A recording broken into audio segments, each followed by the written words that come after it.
How's it going, guys? It's Mr. Lone Wolf, and today I'm going to go and do a contract. This one, I think it's in the bottom set, the third set of contracts, called Old Oil Rig.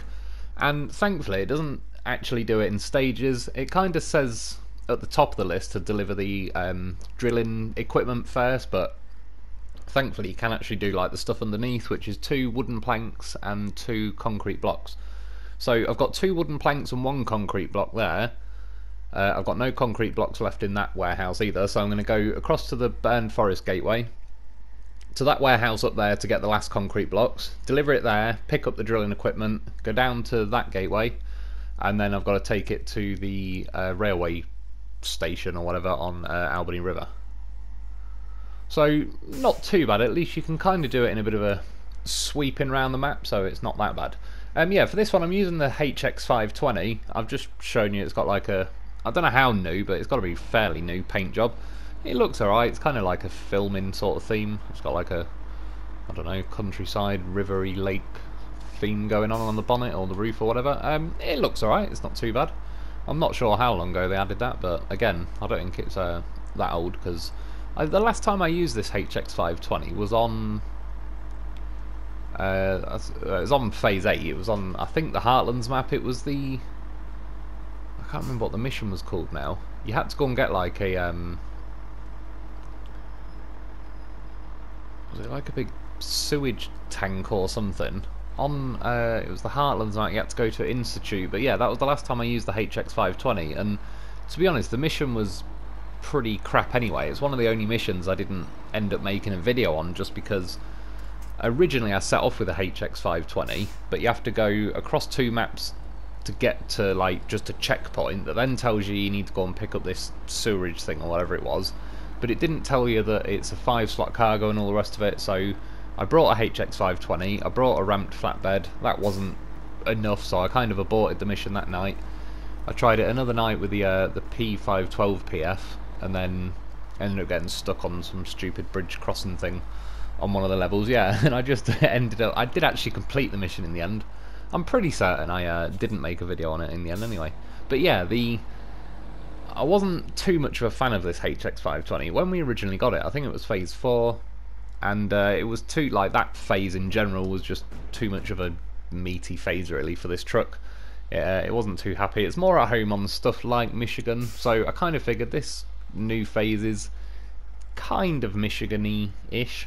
It's sort of somewhere around there anyway. Certainly a bit less swampy in places than Phase 8, which, like the Institute map, and that was a little bit slow for this truck. So yeah, I figured there's a fair amount of like road driving on this one. A little bit of off-roading to do though, so I still kind of put this thing to its test a little bit. At least one nice thing about it, it's able to have the crane sideboard and the ramped flatbed, which only needed 4 slots of cargo in the end. I kind of had a choice. I could have ran this setup with like the sideboard and the ramped flatbed, or ran a saddle low and do like a step deck, most likely, because then I got a little loaf platform, which I wanted to take him because fuel wise, I think, what's this got, 200 and, I can't quite, is it 280? Either way though, it's a fair little drive. Plus once you're off-roading, I kind of figured, that's the thing with the trucks that struggle more off-road, the longer that they're stuck at a few miles an hour, wheel spinning and all that, is obviously they're burning a lot of fuel, like 20 litres a minute, but you're not travelling very far in that minute. I was looking there, by the way, because I was driving through that town. It says there's a speed limit sign saying 50 kilometres, and it's like, yeah, right. In my dreams, I wish I could get 50 kilometres. Well, I assume it's kilometres. Over here it'd be miles an hour. It'd be even better. It'd be even more wishful thinking. Yeah, looking on the speedo, what was it, getting up to like 30 if I'm lucky? I think I was it at this point as well? I was like up in 8th gear. And to be fair, this is probably not the most rapid of trucks to be testing it with, but I've got the high range gearbox, so within reason it should sit at like a certain pace, and then there it sort of auto dropped itself back down to 1st, and yeah, I pretty quickly went back down to like 5 or 10 kilometres an hour. Yeah, so the speed limits in this particular phase, like I say, are slightly wishful. And yeah, I've never really had a phase that I've wanted to use this truck. Some people have said like they really like this truck. Others have sort of said more the same as me. I mean, like, I wouldn't say it's terrible by any means, but It's just a little bit sort of mediocre, I find. I've not really found anything it does particularly great. Like, it's not got a massive fuel tank, it's not great on fuel, the steering's not that tight, it's quite a wide sort of turning angle. Like I said, one of the things I suppose is the sort of the holy trinity, the crane, sideboard and trailer option, which is nice.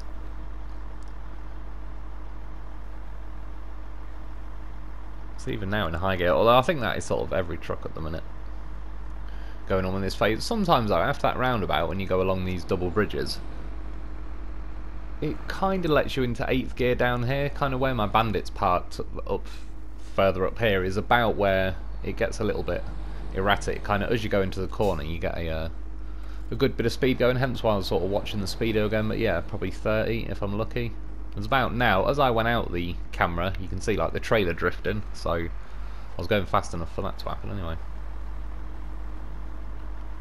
And as I was going up here, I'm just travelling over to the gateway now. I actually got blue screened again. It's the second time I think it's happened to me on this playthrough where I haven't tried to kind of bait it into happening really. It's just I'm sort of getting along with my game. Thankfully, like literally about a second before it blue screened, I saved the footage, so it didn't really mess me up too bad. I still had to like reload the game up, and then it must be about now the saving cogs must come up. Yeah, there you go, because I started I had to reload it and I just started next to that trailer and then just drive back to the gateway, which was not too bad really. But yeah, if I hadn't have saved that footage, like if I'd been a second or so later, then I'd pretty much already have to restart this mission, which would be a giant pain in the ass because I've already got the cargo. So I don't know, I'd either have to, because even if I reset the mission, I don't think it'd put that cargo back because it's just like its own limited cargo. So I think I'd have to go back to the warehouse, unload it hopefully into the warehouse, and then yeah, not good. Hopefully, like I say, I've heard they're working on a patch. Don't know when it's coming out, but fingers crossed it's sooner rather than later, because the blue screens are definitely now starting to leak over a little bit into my normal playthrough. Yeah, now I'm over on the Burned Forest map though. A little bit of highway driving, but mostly I had two choices really. I could have followed this road all the way kind of to the top right of the map, loop around a little bit and then follow a road down to the warehouse, which is, I think it's longer distance, but more of it'd obviously be driving on this sort of road where you can get like a good pace going, which is why now again I was quickly rushing to see the speed. I didn't really get it in time, but again I think I was only going about 30, 35. Yeah, or the other choice is what I end up doing is turning off to the left, and it's a little bit more off-roading. I do have to double back on myself a little bit, but one, I think it's slightly less distance to travel. Two, it was kind of just to give this truck a bit of a test, and three, yeah, because I've already done a bit of road driving from like basically most of the first map, so as much as I'll gladly take a truck out and then complain when it can't handle it, at the same time I'm not going to try and go the easiest route possible every time. Looked like it was sort of close to tipping there. That's one thing I'd say with this truck as well. It's not like prone to tipping, but it doesn't exactly fight it all that much either. I ended up going this time for no particular reason, but I've heard these are pretty good as far as I think it's the off-road tyres. Is it the number 2 set? I never really pay attention to the 1, 2 and 3. I think it is the 2 set though, that's the one I've heard that's alright. And yeah, because it's an American truck, you've not really got the option of muds or anything, so you basically got like up to the off-roads, and then the chained are also like the, I think off-road or maybe even all-terrain version of chain. They're definitely not as good on the American one. I still do like chained here and there. I've still been using them here and there as well, even on this phase. But yeah, once I'm sort of restricted to like the medium sort of sets of tyres, then I don't really find that much difference between the chained or like these off-road ones. But these do look quite nice as well, so it's a pretty important reason. As half the time, that's how I select tyres, pretty much. Well, within reason. I certainly know obviously I'll get chained if I was going to go on an icy map or something, but for me it's I don't know, the look of the tread pattern probably has more to do with me picking it or not than anything else. Just went past the sawmill that's on the left. That's got that restored. Not really had to use it all that much yet. That's what I've kind of not really been avoiding missions, but as I've been flicking through, there's not really any missions anymore that are sort of jumping out at me that I really want to do. Sometimes on various phases, you've obviously got like a bit more plain missions, but then some you sort of think, yeah, that'll be alright, I'll sort of when I'm getting to that one. Like, they don't seem like terrible missions coming up, but I've sort of been avoiding the building the consumables, just because that in its own right, just to build one consumable is going to be like a video in its own right, really. And then there's obviously all the rest of the missions that are on top of that. I kind of want to do that mission where I've got to recover the Cat 770.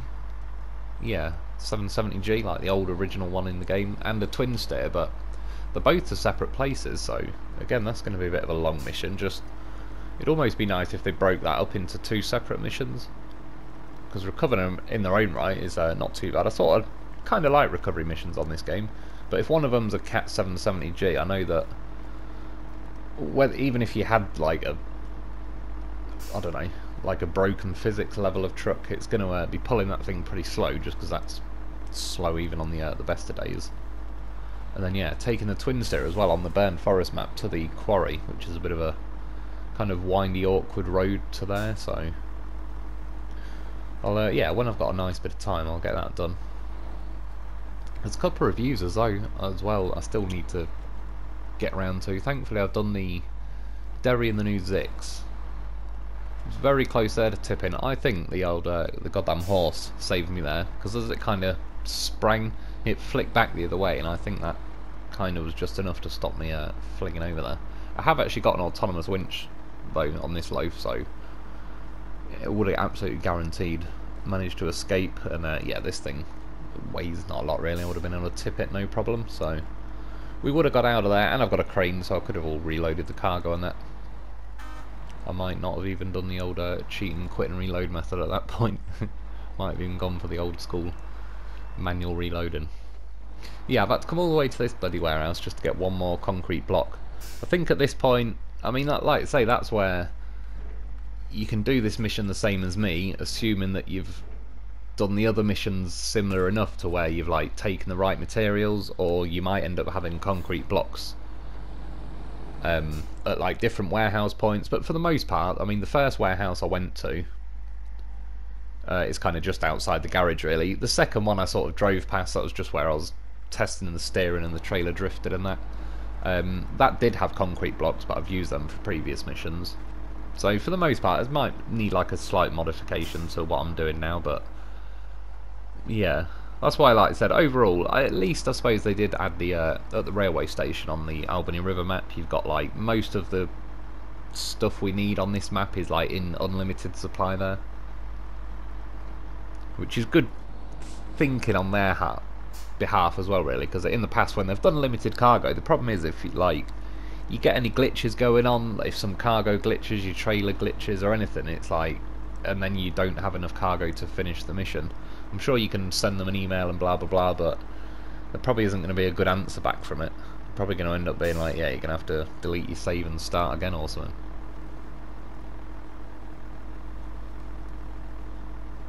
And you see, on these roads, this is why I ended up wanting to bring this vehicle out. It's because this whole map and phase is a little bit more like kind of Michigan, that sort of thing. Yeah, I kind of figured this truck will have a little bit more of an easier time by it. And yeah, once you're ticking along like this in high gear,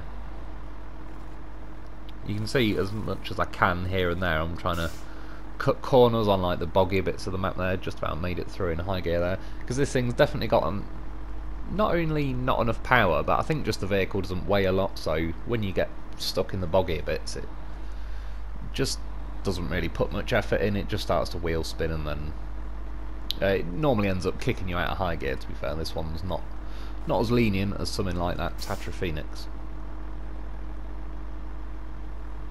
And yeah, I mean, those boggier sections, I'm kind of cutting around them as best as I can, but they're the ones that'll get you. I'm pretty much balancing perfectly at that point. So loaf training, he knew not to panic, let the weight shift, and we made it back to our wheels.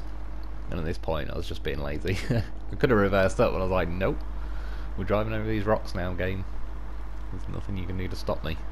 Well, unless you get my truck stuck, then you probably can. We made it. The lazy option prevailed. Well, I ended up going obviously wide on that corner because I almost tipped. I couldn't really steer into it anymore. And I'd definitely say as well, I mean, this kind of shows that the ramped flatbed must have got better to a degree, because those corners where I'm leaning and I'm almost tipping, I'm pretty certain back in the day that would have practically guaranteed that your trailer would tip as well. Like, quite often it was the trailer that had tipped before the truck, whereas now, most of the time, there's certainly some exceptions, but yeah, it's not like a major tweak. The cargo can still tip off the trailer, but it's just enough to where it's not like a complete troll anymore. And if they have purposely fixed it, then yeah, I'm glad they have, because it can be funny for a while, but when you've been playing the game for, yeah, coming up 3 years and you've got various different missions to do, it's there's only so many times it can be like, ha, what a great trailer. But at the same time, it's so goddamn handy. With the sideboard setup, you can have 6 cargo. If they gave us a trailer that could attach to like a saddle high or a saddle low, I mean, basically like a 6-slot version of the 8-slot trailer would be pretty cool, because it's got the little step deck and all the rest of it, but 2 slots shorter, it should not be as much of a troll. But yeah, until they give us that, this is like the best option really for maximum cargo. I ended up speeding this up. This times 8 quicker because, Jesus Christ, it was going slow. To the point I couldn't even envision me voicing it over, watching it happen in real time.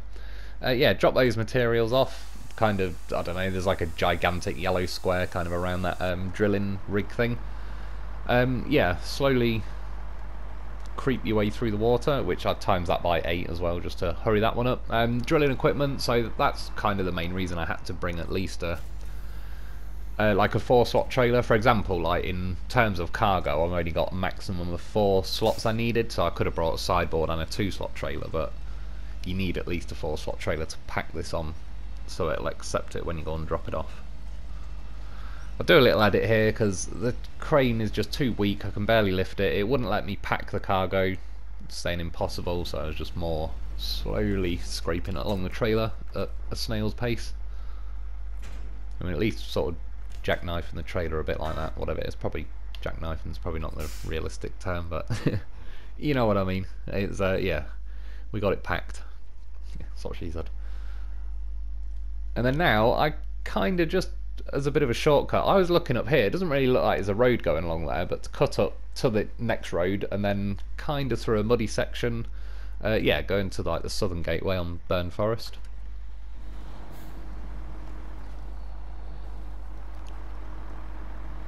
I wasn't too keen about getting started, but at least I was, to be fair, even though this truck gives up fairly easily and doesn't let you stay in high gear once it's on a bit of terrain it's struggling on, it's not that bad for getting like into high gear in the first place. As long as you're not on a section where it's going to make you go a few miles an hour, it does actually sort of fire up to speed in a fairly reasonable amount of time.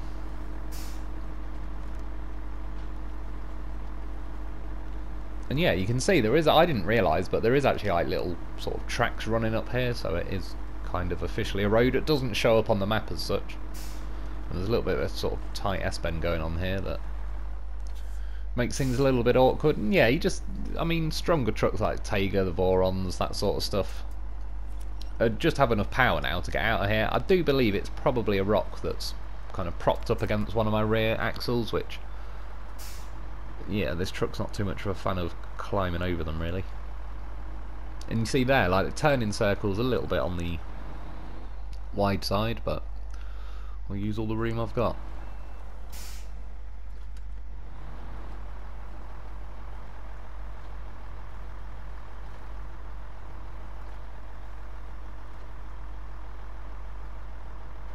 I mean, it's one of them, really. If this mission, if the mission was probably a little bit shorter, it sort of depends how much patience I've got to how much I'll enjoy a truck like this. I mean, at the same time, it's not like I want an OP beast mode truck the whole time.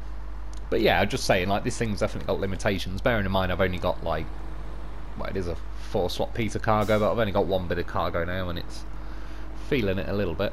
I assume this drilling equipment's probably relatively heavy, though. The crane certainly didn't like it anyway, but to be fair, the crane doesn't really like a lot in this game, so doesn't really tell me too much. Yeah, I was trying to get into high gear for the last little bit because I'm about to need a bit of refueling going on. Tried to cut the corner, but it wasn't having it, so I figured now I'll switch a bit of fuel over from the Lo4f. Gets his victory horn. See, that's why you get yourself a Lo4f. He just blends in. He blends in so seamlessly, but you barely notice he's even done anything. Yet now, I'd be pretty firmly up shit creek without a paddle.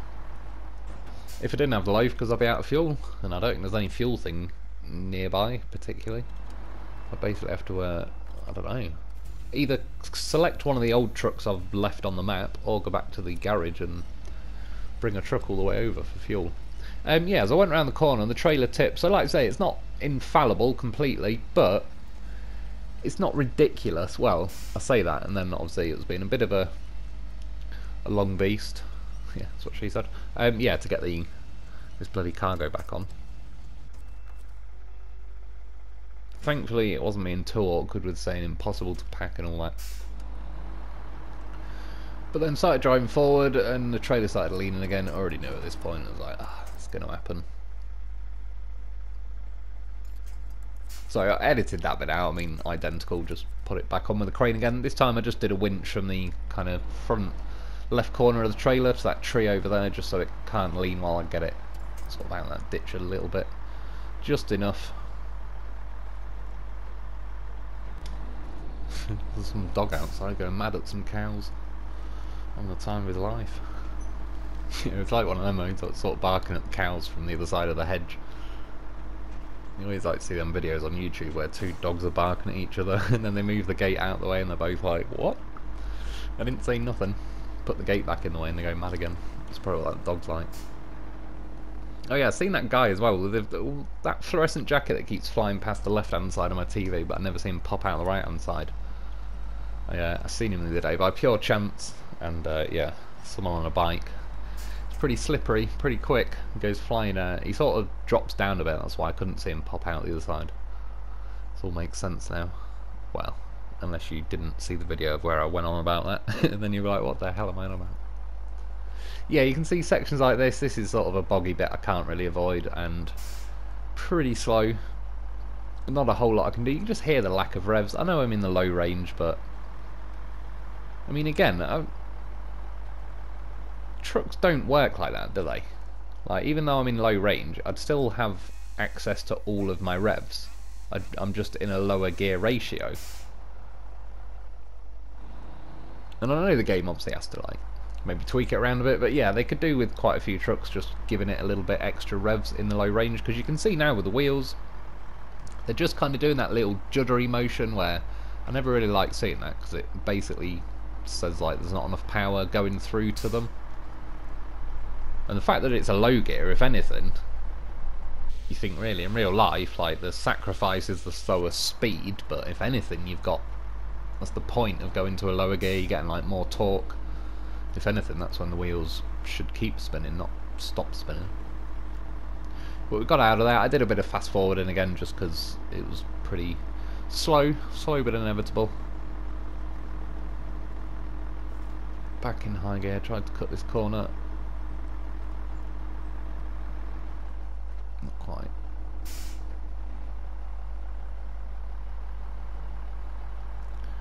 Then again, slow crawl mode. And the horn as well, my god. What a disappointing horn.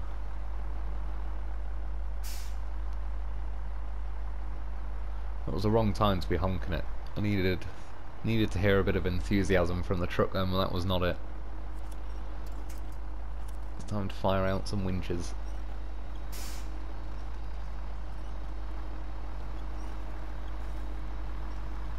I mean, like I say though, all in all, if you wanted to, you know, do a mission where you kind of haven't got it in easy mode, this truck was kind of a pretty good option for sort of middle of the road feeling truck that, yeah, struggles in little parts here and there, nothing too crazy, a little bit of tipping going on, but again, nothing too trollish or anything.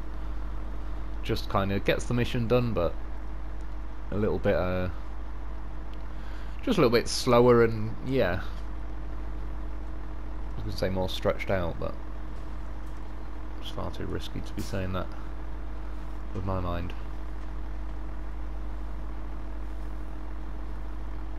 Saying, I mean, I've got my trailer there. I can't even use it as a good example. It was good to deliver a trailer there with fuel, but then now I mean, I was aware when I was going past it I could just quickly borrow some fuel from it, or borrow it and never return it. Oh yeah, just quickly, look, I've travelled through the gateway. My truck and loaf and trailer and cargo isn't appearing on the map. I was only saying that because I've noticed recently doing the gameplay and reviews that my trucks and that aren't appearing on the Northport map on Alaska. And then, yeah, someone said, which was a very fair point, maybe it's like, because the amount of trailers I've got on that map, it's just kind of, there's only so many slots available for the game to list trucks and trailers. They may have a point in that. Like, when they said it, I was like, yeah, that does that stands to reason. If there's any map that I'm going to have that happen to, it should probably be happening on that map first. But yeah, on this map I haven't really, in the scheme of things, got that many trucks and trailers scattered all over the place. I think it might just be another bug going on with the game, which again, fingers crossed they get their finger out and patch this thing pretty soon. I mean, in and of itself, it doesn't really matter that it's not appearing, but at the same time it does. If I switch to a vehicle at the garage, I don't know, just for whatever reason switch to a different vehicle, I couldn't now switch back to this. I'd have to go and drive something manually over there, which, if I had to drive something manually from the garage, that's all the way to like the other side of the map pretty much. Well, instead I'd probably get that goddamn horse out there. But yeah, point being, it's there is situations where that can actually screw you up a little bit. And then now for the last bit, again, it's just crawling, and it's now really when it works out like it's pretty bad on fuel. I mean, I'm fairly low on the fuel. I've still got 80 litres in the loaf, so I knew I was definitely making it. Yeah, I was in probably nearly 20 litres a minute there driving. I just dropped it down to low range with the diffs on. Speed about the same, but it did drop it down to sort of 11, 12 litres a minute. But yeah, just at this pace, you're not really getting a lot for your money.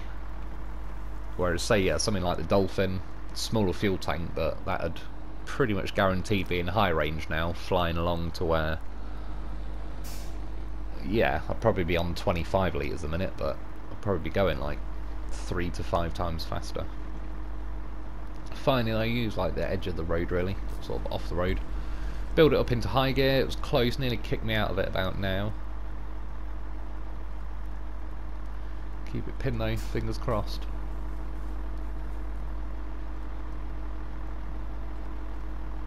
To be fair, it has actually got a fairly nice engine noise. You can actually hear it ticking away. Sounds like a nice little throaty noise to it, and it's not, you know, overbearing to the point it's going to drive you mad after a few minutes.